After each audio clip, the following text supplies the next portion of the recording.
She was very nervous before I did it, going, oh, seriously, Mum, are you going to get your boobs out for everyone? Are my friends going to have your boobs up on their wall? And I'm like, yeah, hopefully they will. Yeah, if it reminds them to check their boobs every month, yes, they will. But by the end of the day, when she'd seen it, and we had the national launch on the weekend, and I sent her a picture straight away, and she's just like, Mum, I'm so proud of you. Yeah, it is incredible. That makes the world of difference to me, having her say, yeah, Mum, so proud. This is Reignited, where together we will meet interesting people who have a curious message for the world. They'll tell us about their experiences so that we can all reignite our lives. Hi everyone, we're here at the pod booth tonight, and I'm very, very excited to be interviewing Amy, who has had an extraordinary life experience and now has a message for the world. So she's a mum, an aquatics instructor, and the outdoorsy type. So we'll get into her story a little bit later. But I want to welcome Amy. Thank you for coming and joining us. Thanks for having me. That's right. So before we get started into why you have a So Brave t-shirt on, for those of you who are listening, Amy's wearing a t-shirt that says So Brave. I've given you some cards to have a look through, some symbols of how you want to introduce yourself. So what did you choose and why? I have got a raindrop, or it could be a tear. Symbolises water, which to me is my earthing point. Lots of tears have been shed, but yeah, water is my life. Being around water, probably my happy spot. So as much as that might look like sadness, it's probably actually more happy. Yeah, so that it can have a double meaning. Absolutely. But water being your place. Water being my place. Yeah. What else did you choose? Rainbows. Rainbows remind me of my pop. So, yeah, I'll probably go into that more a little bit in a bit. Yeah. But, yeah, rainbows, hope, happiness, sunshine. Without rain, you don't have rainbows. So go hand in hand, kind of. Yeah, so that real juxtaposition of life and how one can't be there without the other. Exactly it. And the last one, a pair of rings. Just symbolises relationships, how experiences can break them and it can also strengthen them. So I was lucky in my case it's strengthened. But not just between husband and wife, between family members, between friends. Relationships. Yeah, they're important. So that connection and not only to your partner, but those around you as well. Absolutely. So let's talk about that experience and go back to why we're here and how you've become a So Brave ambassador. All right. So what sort of happened in 2015? 2015, we'd been on holidays at Robe, favourite spot, family spot, chilling, got home, unpacking and getting changed that night, ready for bed, getting undressed, ran my hands over my boobs and thought, oh, feels swollen. And that's all it was. Got David, he's my husband, to check them because he's the expert in my boobs. If anyone knows my boobs, it's my husband. So he agreed, feels a little bit swollen, really didn't think anything more of it. School holidays, busy with kids, fit, healthy, active, don't check any of the markers for breast cancer at all. A few days later, David said, what's going on with that boob? How's it going? I said, oh, yeah, it's fine, doesn't hurt. He said, nah, serious, how is it? And felt it again. I could actually feel a lump then. So it wasn't swollen anymore. It was just a lump. I said, yeah, it's fine. There's a lump, doesn't hurt. I probably knocked it on something. He said, nah, you need to ring the GP and get it checked. And he literally stood behind me until I rang the GP and made the appointment. So it's something that you probably wouldn't have done because you're just like, oh, it's just a lump. Nah, no way. No, certainly wouldn't have. Being mum, being busy, school holidays, things planned with the kids. But then when I go back to work at the start of the term, I still wouldn't have had time. So still wouldn't have gone. Would have been very, very, why would I go? It didn't hurt. Big deal. Yeah. There's a little lump. So how easily we can dismiss things. Absolutely. No side effects whatsoever other than a little lump, which, nobody would have ever noticed or felt or anything other than him. So Yeah, he stood over me. I could get into the GP in March. And then I said to them, I've actually found a lump in my breast. Oh, we can get you in 2 days. Yeah. Like, oh, awesome. That'd be great. Yeah, so that thing of there are certain things that are urgent and people will make allowances for and get you in quicker. You've got to speak up when you're talking to your medical receptionist and say why you're actually coming in, and that, it could be a bit more urgent than what you were thinking. So went in, and I'm lucky I've got a really good relationship with him. So he's delivered my babies, and whenever I go for my biannual checkups, he will do a breast check as well. So from that point of view, very lucky. He checked them and he was, I'm not sure, I'm sending you to Adelaide. Went to Adelaide 2 days later. That was on Wednesday, the 21st of January. Yeah, so a date that you're never going to forget, hey? Yeah, some dates just stick in your head. And mammogram, Mum took me down, which was good, but I sent her shopping at Burnside. Why are you coming into the appointment, Mum? They're not going to tell me anything. They'll send the results back to my GP. So even when you've been sent, Amy lives in a regional area in a town called Tailem Bend. So even when you've been sent to the city to go to the hospital, you're still a bit dismissive and like, there's nothing nothing's wrong. No, yeah. I'd told my sister and she's like, I've got lumpy boobs, big deal. Yeah. Another reason to dismiss it. You really don't give it another thought. Had the mammogram, ultrasound. She called in the specialist who then did a fine needle biopsy, went back to my specialist, and he said, I'm not waiting for the results. You've got breast cancer. So just like that? Just like that. No sugarcoating, no anything else. So what happened in that moment for you? I think it was probably a bit of shock, a bit of disbelief, a bit of, well, that's inconvenient, to be honest. Yeah. Okay, it's the last week of school holidays.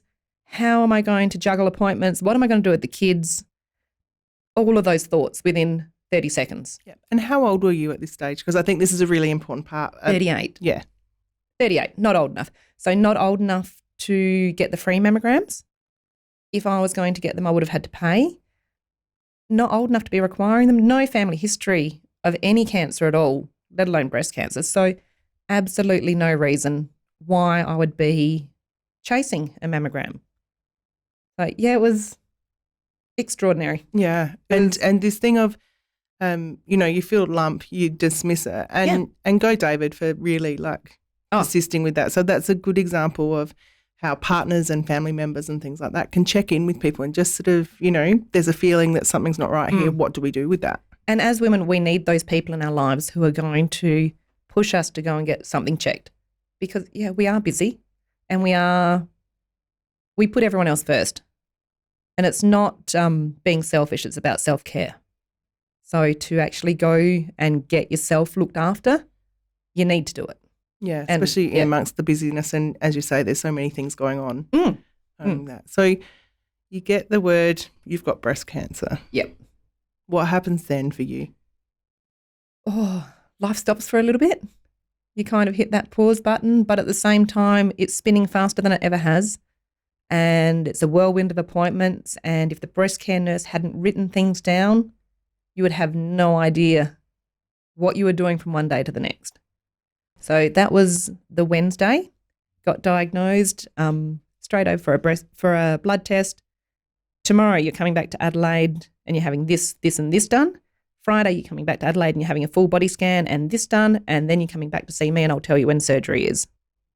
Yeah. Like, so okay. Just life like that. has stopped in this moment. Yep, just like that. And I'm like, okay, that's all well and good, that's fine, but I can't have surgery until I think it was the 7th of February or something because that was Monday of week 2. Yeah. I said I need to have week 1 so I can get back into work, I can settle my kids back in, then I can deal with this. Yeah. And how was that received? Was it sort of like, oh? My surgeon was, we'll see what we can do. It depends on your blood test and where your hormone levels are, but it did actually work out the way. Yeah. So, yeah. So you're still needing to have life happen at the same time because it doesn't stop. Doesn't stop. It does not stop. Yeah. So, very much life goes on. Yeah. And as a mum, your kids are your priority. So to keep that normality for them and, I'll drop you off at school and, I'll pick you up at school. And it gave me that chance to talk to the teachers as well and communicate with them what was going on and, kids might be a bit haywire for a little while, but Yeah. This is where we're at. Because there's a major thing happening in our lives. Massive. Yeah. And you don't know how the kids are going to react to it either. Yeah. So how did that play out for you? Because I know we've talked before about the fact that you sort of had to think about how you were going to let the kids know. Because how old were they then? Jess was 11 and James was 9. Yeah. So they're young still. Yeah, young. Jess was going into year 6, so transitioning from the junior school she'd been in to middle school, which is a big step, a bit like going from year 7 to year 8, change of school, change of campus. James was going into year 4. But, yeah, it took us a couple of days before we told them, trying to work out how do we word this. I can't remember the words we use now. But, yeah, it was really challenging. I think the hardest time was ringing David because he wasn't at the appointment and he was the first one and you could hear it in his voice. And that was horrible. I'd never want to make that call again. And then telling Jess in particular, her first comment to me was, does that mean I'm going to get it too? Which just shatters you as a mum. Yeah. Yeah, so that broke my heart a little bit. Yeah, so it's you're not only having to face this yourself but telling other people, because what's people's immediate thought when it's the look on their face. It's that look of pity and that, oh, you've got cancer. Really? Oh. And you don't know where to go from that. Yeah, it's those awkward conversations that are like, oh. And it's not like you can pick up the phone and ring somebody. Hi, how you going? Yeah, I'm really good. Oh, by the way, just found out. Yeah. It's not a good bombshell to drop.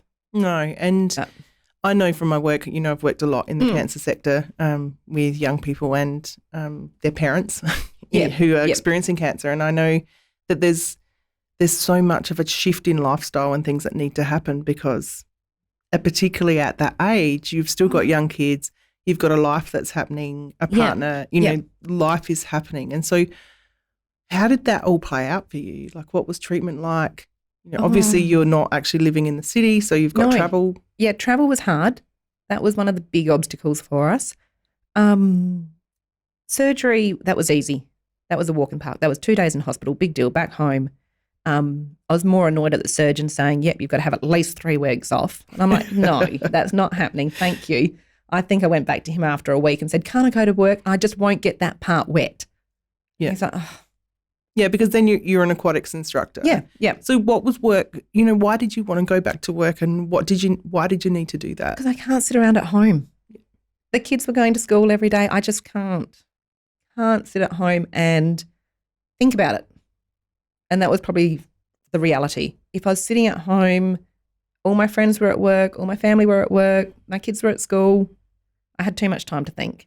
And so feeling completely isolated as well. Yep. Yeah. Yeah, and thinking's not always the best place to be. Yeah, we can overthink sometimes, can't we? In your own head can be a scary spot. Yeah. So how did that sort of play out with working and having treatment, and did he let you go back? Yeah. Work was amazing.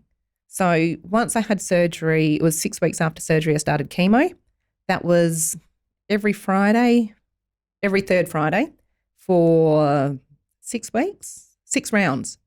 I had to go down to the Royal Adelaide and work were more than happy for me to have that one off. Once I'd finished that lot of chemo, then I went to every Friday for 12 weeks. And, yep, they were still really, really good. And then term 3 came around, as you can tell, work in the education department. Yeah. Term 3 came around and I knew I had to start radiation therapy towards the end of the term, and that was going to be every day for 20 days. And I just said to the boss, look, I'm going to use my income protection. I'm going to take the term off, use my leave. I don't think I can juggle working and getting down to the Royal Adelaide every day. And he was awesome. Yeah. He was really supportive. So I was very lucky, and I was very lucky the way my body tolerated the chemo and everything. So I'd have treatment on a Friday. Saturday would be a write-off of a day. But by Monday, the fog was starting to lift again. By Tuesday lunchtime, it's like, okay, yep, I'm back. Yeah, so knowing that what days you're going to be wiped out and the days that you're going to be okay. Yeah. And you also have a very physical job. Oh, yeah. You're out doing stand-up paddleboarding and kayaking and all this sort of stuff. So how did your body tolerate that? You having treatment at the same time as doing that? I didn't have too many problems with that.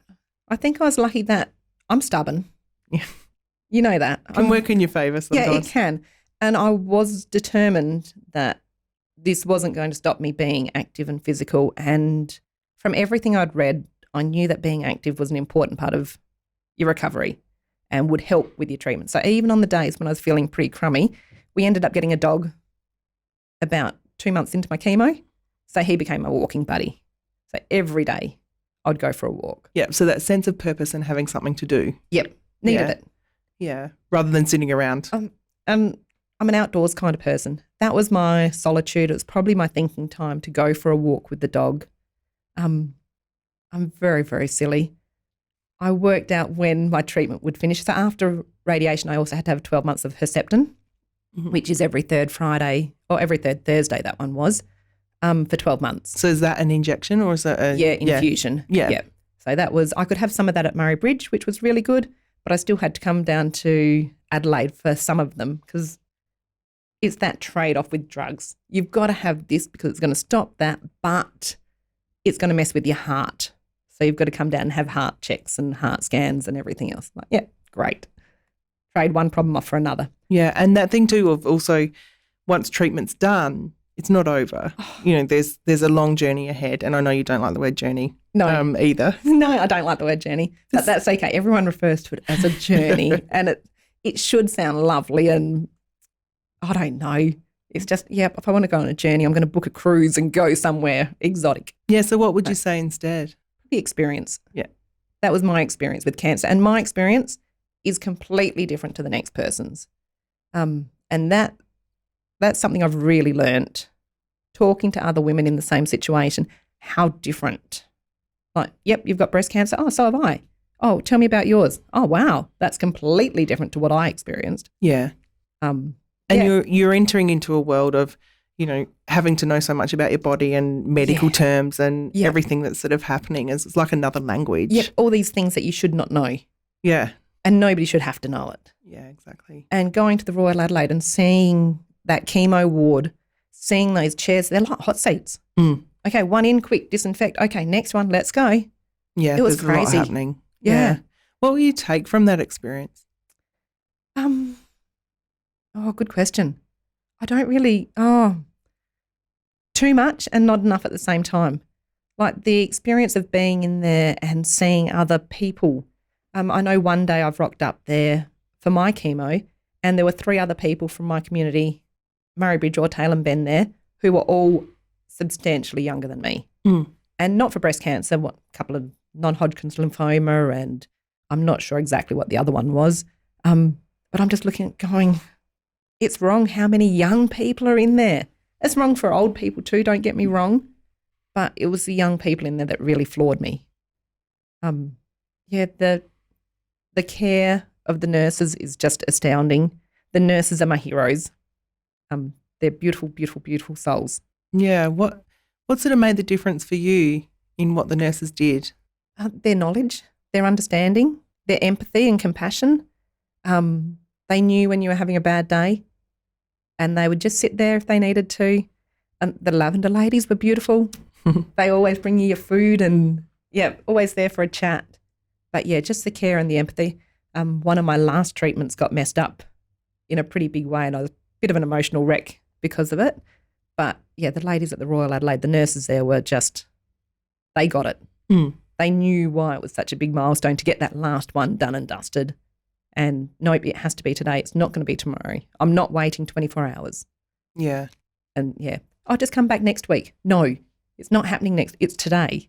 Yeah. So there's certain things when you've got major medical things going on that are really important to you, and the milestone of finishing treatment is huge.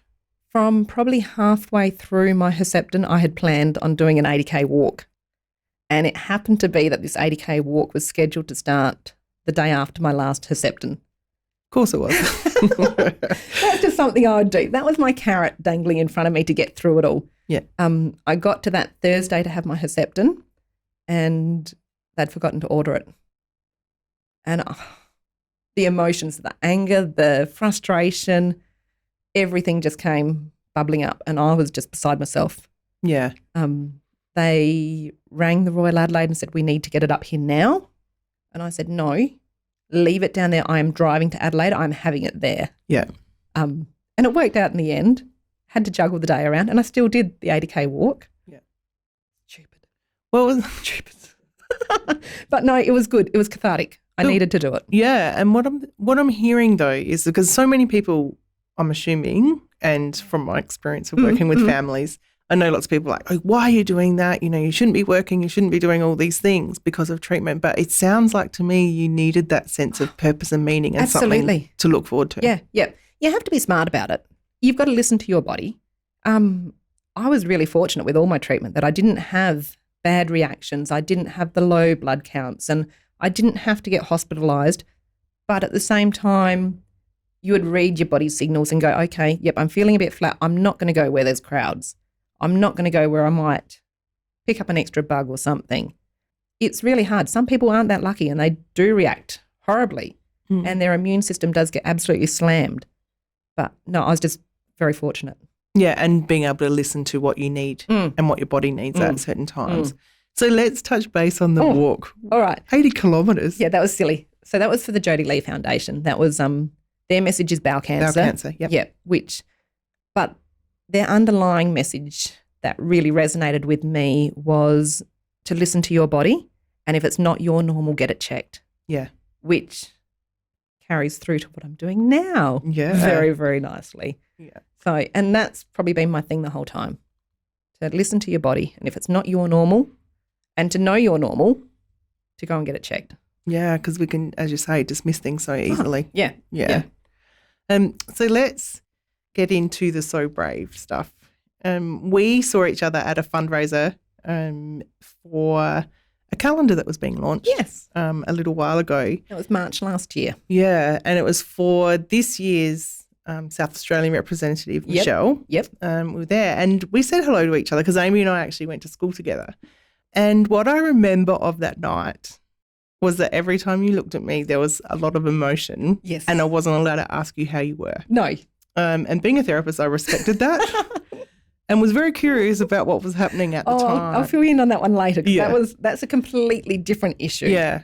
That was issues at work going on then, which was really affecting my mental health at the time. And I knew, knowing you, I would have been a blubbering mess.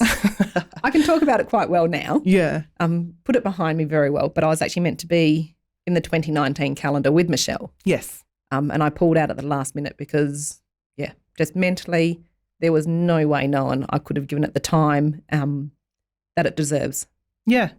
So. And so it was making that call for yourself as well. Oh, absolutely. Yep. But also from my point of view, you know, we're at a social fundraising function. And there's Amy, a blubbering mess. But it's also respecting the fact that, you know, you didn't want to talk about it then or what was happening. No. And I remember just sitting with you just going, okay, we'll just see what happens because, you know, here we've got all talks about lots of people with breast cancer. Yeah. We're launching a calendar. There's been this amazing experience that Michelle's had, but also that feeling that you're going to be next, but when's the right time? Yeah. All of that happening. And looking at Michelle's going, that's just amazing art. And I could be up there too. Yeah. But knowing that I couldn't give it the time and attention that it warrants and that it needs and deserves. Yeah, definitely. So let's talk about this. So Brave is a calendar that's made and it features young women who have had a breast cancer experience. Yes.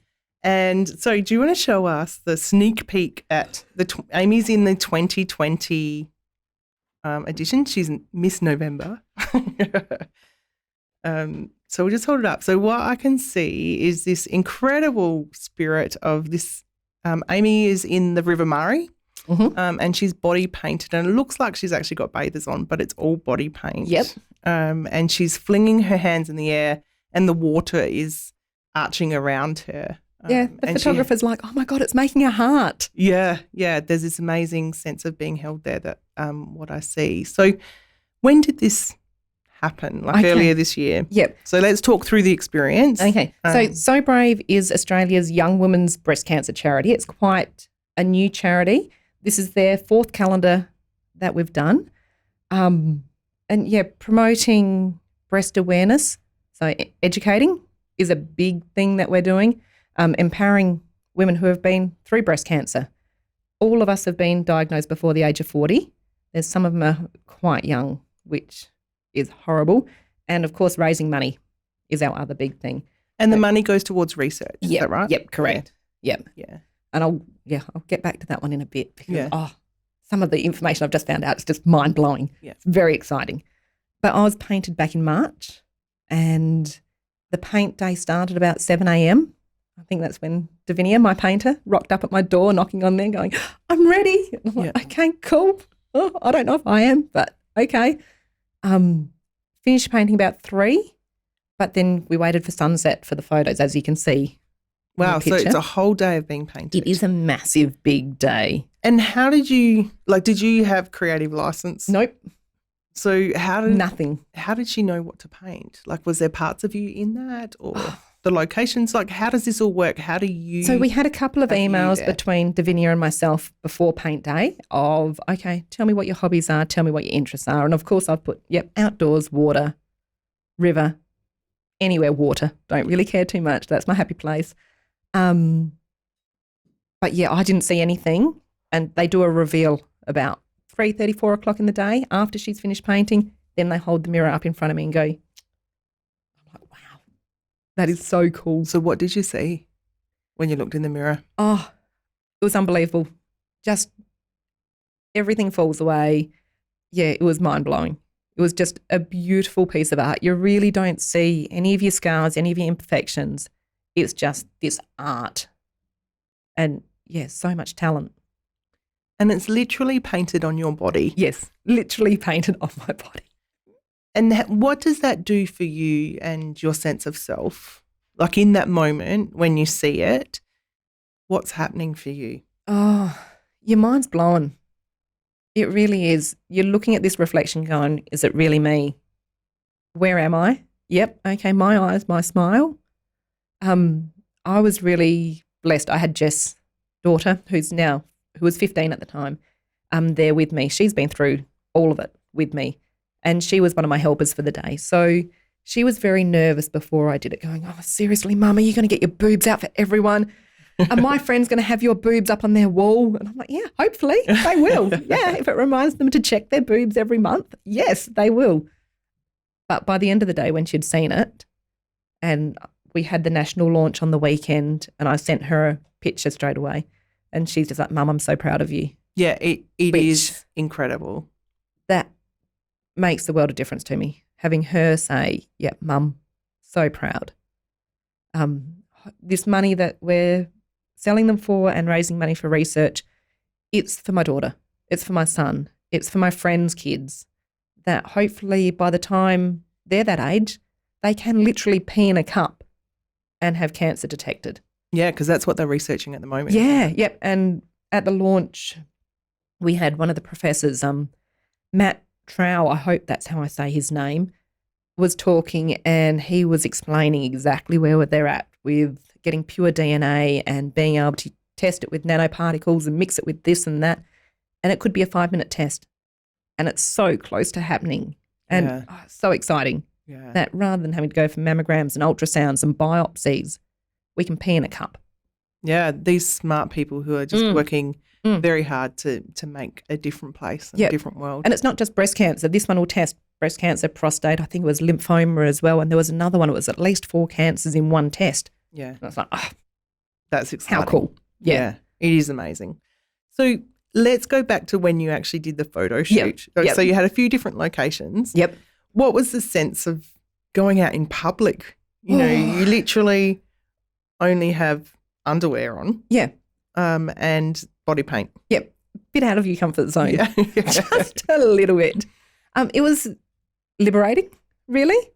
You knew you were there for a reason, and you knew you were there to raise awareness of breast cancer in young women and to get that word out there that, we've got to check our bodies, and if it's not normal, go and get it looked at. Don't put it off. Don't say, yep, too busy. A lot of young women too get fobbed off, unfortunately. Oh, no, you're not old enough for it to be that. You don't need a mammogram. It's definitely not that. Whereas we should be getting referred for them a lot earlier. Yeah. So what was liberating about having the photos taken? How often do you get to have photos like that taken? And to be outside and in my element though, some of the other girls are so much braver than me.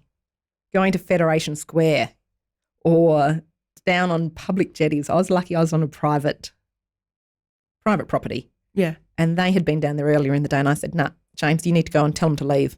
They're not allowed down there for the next 2 hours." And they were, "Yep, okay, no worries." So even though it was just you and the crew, your support crew, you talked about it being liberating. Yep. Yeah. Yep. So just absolutely. And isn't it amazing how the symbolism of having your body painted and what was on there, but you're also in your element, like in your sanctuary. Yep. In my happy place, in my safe place. Yeah. That's incredible. And this most incredible artwork has come from that. Oh, absolutely. So obviously there's 12 amazing experiences that have happened for the 2020 calendar. So is it available now? Yes, it is. How do we get them? Go to sobrave.com.au and there'll be a link to the calendars on there. Yeah, cool. So go to the buy now, I think it is. Nice. And if you want me on the front cover, click on Amy. Oh, there's a vote.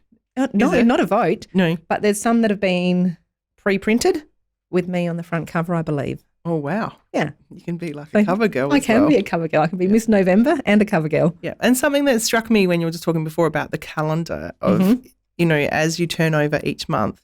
Now, I know that you, on the first of every month, have a very, very important message. Yes, I put on the first of the month, I put it on my Facebook. So brave, do it on the 5th of the month because they say use your 5 fingers. Oh, and wow. feel it on the 5th. Yeah. So that's their reminder, and that is on the 5th of every month in the calendar. There's a reminder on there. I know a lot of my friends and family got very used to the 1st. Yeah. So I keep doing that one. Yeah. That's my little thing. But yeah, so brave is feel it on the 5th. Yeah. Okay. And for those people who haven't checked their breasts and do what they need to do it. What are the key tips that So Brave talk about? Righto. So by the calendar, there's a self-check how to do it in there. Yeah.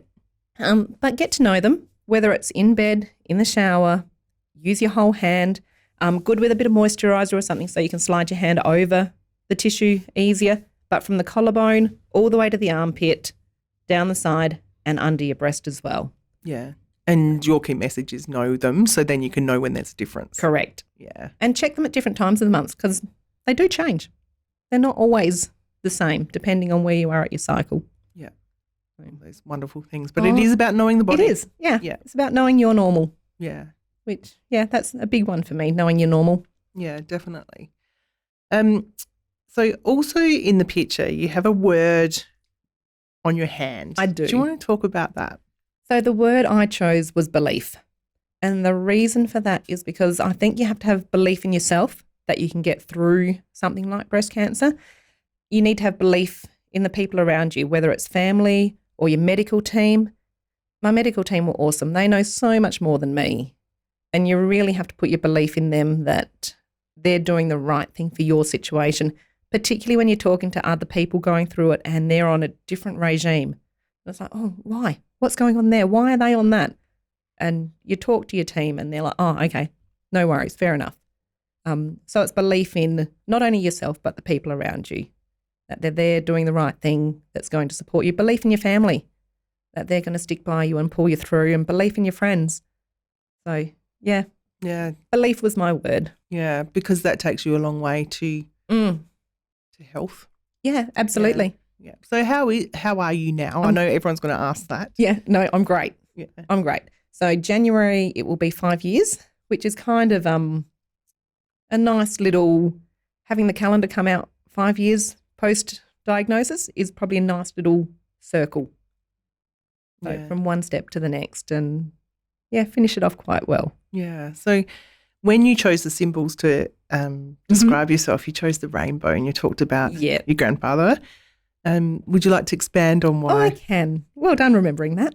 Every chemo session that I had, on the way home through the hills, we would see a rainbow without doubt. I don't recall there being one chemo session or one hospital appointment in Adelaide that we didn't see a rainbow on the way home. And my pop passed away in 2000, and it was always, I only spoke to my nana last week about it. And I said, what is the symbolism with pop and rainbows? And she said, oh, I don't know.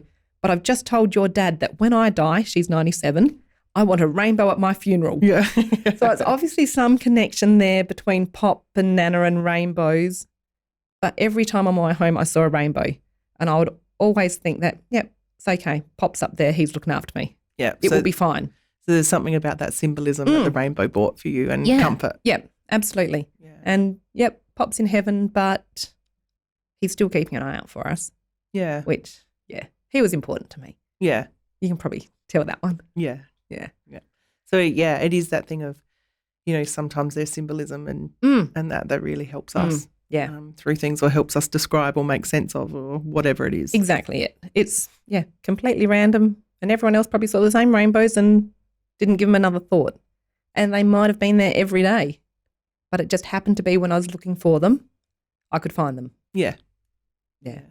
It's nice. It is nice. Yep. So our 3 things this year have been to educate, empower and research. So educating women and trying to get into schools and talk to young women about the importance of self-checking and getting into the routine of it. Because I don't know about you, but it was never a thing when we were growing up, but they're just there. Yeah. And it was never, we were never really taught to be checking our boobs at all. So hopefully we can change that and get young women used to checking their boobs and not being ashamed of it. And yep, they're my boobs and I've got to know them. Yeah. And it just being what we do. Yeah. Just And part and parcel of it. not being embarrassed about it, just like this is just keeping myself healthy. Yeah. Even in the shower is a great time to do it. You're already wet, you're soaped up. Yeah. Have a quick feel. Ready to go. Yeah. Or partners and all that Oh, can yeah. know the difference Here as you go, well, as you boys. said. Yeah. Not necessarily, but works the other way around too. Yeah. Because men can get breast cancer too. Yeah. And we do forget that sometimes. It's quite female orientated, but girls, know you guys' boobs too. Yeah. Yeah. And your body as a whole and knowing when things aren't your normal. your normal. Yeah. So is that your message or? Yeah, I think so. Know your normal. And if it's not your normal, get it checked. Get to the doctor, get to your GP, try and develop that good relationship with your GP too. I think that was one of my key things, was that I did have that relationship with him. I've been seeing the same GP since I was 21. Yeah. So he knows what my normal is too. Yeah.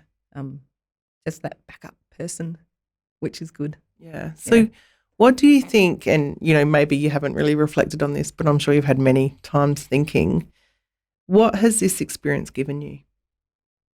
A lot of confidence. For me to be able to sit here and talk to you like this now, like I was saying earlier, I had to get up at the Brisbane launch and talk in front of 180 people. I was like, yeah, okay, cool. No dramas. So there's some confidence from being body painted and standing in the river and being photographed. Yep, absolutely. Yeah. The self-confidence, self-awareness, getting out there, getting out of your comfort zone and not being afraid to do it and going, do you know what? This is a once-off opportunity. I might not get to do another podcast. So this is cool. Yeah. I'll never, I'm 100% sure I will never get to get body painted again. So it's like, oh no, let's do it. Yeah. Unless Emma Hack's in the house. Yeah, possibly. Oh, I'll go back to Davinia any day. She was amazing. But it's taking those opportunities that life throws at you and grabbing them and going, cool, let's give it a go. It may not work, but it could be the best thing you've ever done. Grab life, go with it. To have something, and this probably really hit home when I was looking for photos of myself, and I really don't have that many. So to be able to leave a really, really, really cool photo like that my grandkids will see, that's pretty cool. Yeah, it is. To be able to go, yep, this was your grandma. Yeah. So, sorry grandkids, sorry daughter, sorry son, bad luck. Yeah. Deal with it. Yeah. But also, for everyone to take a look at the photo, we'll put it in the show notes as well as put a link. So it's sobrave.com.au. Yep. Yeah, for people to order their own version and have you on the cover as well. Absolutely. As well. So what's your final message for everyone? Oh, just what I've been saying. Yeah. Get to know your body. Check your boobs once a month. Do it. It doesn't take long. Get to know what your normal is. And if it's not normal, get it checked. Yeah. And the thing that I heard that you've taken from this experience is giving life a go. Yeah. Absolutely. Getting out of your comfort zone and just doing it. Yeah. Like one of the highlights of the launch was actually meeting these other women and sitting down and having a chat and going, oh, that happened to you? oh, nasal hair is really important. We actually need nasal hair. Who knew? Yeah. Until you don't have any. Yeah, And exactly. you go, okay, yeah, we do need that. Yeah, experiences, hey? Yeah. Yep. Shared experience, it goes a long way. Yeah. Living in a country town, you don't get to meet many other women who have gone through it. So to be able to be part of the So Brave group is pretty special. And helping at the same time. Absolutely. Yeah. Yeah. So thank you for sharing your experiences, because I know, it can be hard to talk about the personal aspects, but it feels like you have a really important message on so many levels. So thank you for sharing that Thank with you us. for having me in, Belle. No worries. For show notes and more information about my guests, and to get in touch with me, visit ignitearttherapies.com.au.